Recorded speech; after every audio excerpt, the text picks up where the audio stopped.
Sunu Presse, à la présentation Aïcha Toupam. Sunu Presse vous est offert par le Grand Carnaval de Dakar.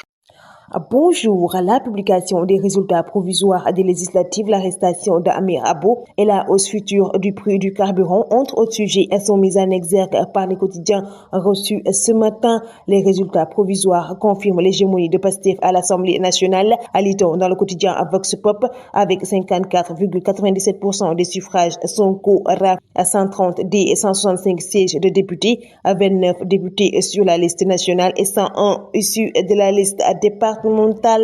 Réumi Quotidien abonde dans ce même siège avec Pastef qui rafle 130 sièges sur les 165, parlant des législatives du 17 novembre. La récomposition, titre le journal Le Quotidien, revenant sur Pastef qui laisse des miettes à ses adversaires. 130 députés pour le parti au pouvoir, 16 pour Takku Wallu, 7 pour Diamack Ndiaye, 3 pour Sam Sa Kaddu et le reste se contentant d'un élu. Une assemblée des forteresses, lit-on en première page du quotidien Les Échos.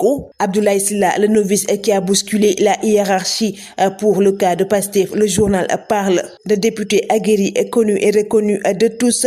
Walf Quotidien s'intéresse sur la baisse du taux de participation à 49% entre les législatives et la présidentielle.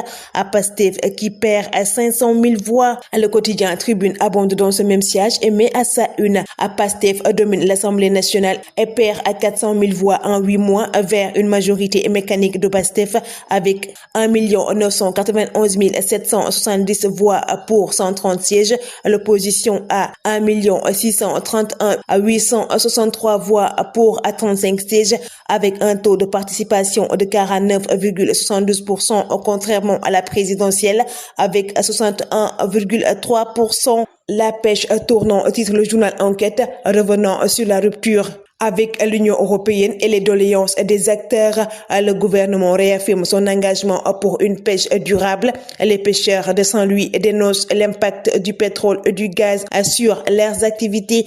Pendant ce temps, l'UNAPAS demande l'audit des financements du secteur et des accords étrangers. Ça sent la hausse du carburant, titre le journal L'Observateur. Un atelier de présentation hier jeudi à Dakar de la phase 2 de l'étude sur la structure des prix de l'hydrocarbure raffiné. Les pétroliers ont exprimé aux autorités étatiques leurs préoccupations concernant les nouvelles redevances instaurées par la Commission de régulation du secteur de l'énergie. Ils ont plaidé pour le maintien des taxes habituelles. Les dessous de l'affaire Amir Abo, titre le quotidien Libération, parlant de la gestion de faux chèques du trésor, du transfert de Sadio Mané et de la construction d'un palais à Dakar. Se présentant comme un ami intime d'Ousmane Sonko, il a reçu 100 millions de francs CFA à cash de Mame Diarra Tal en prétendant lui régler un dossier lié à un faux chèque du trésor à hauteur de 557 millions de francs CFA placé en garde à vue. Il a remboursé la somme, mais l'enquête suit son cours.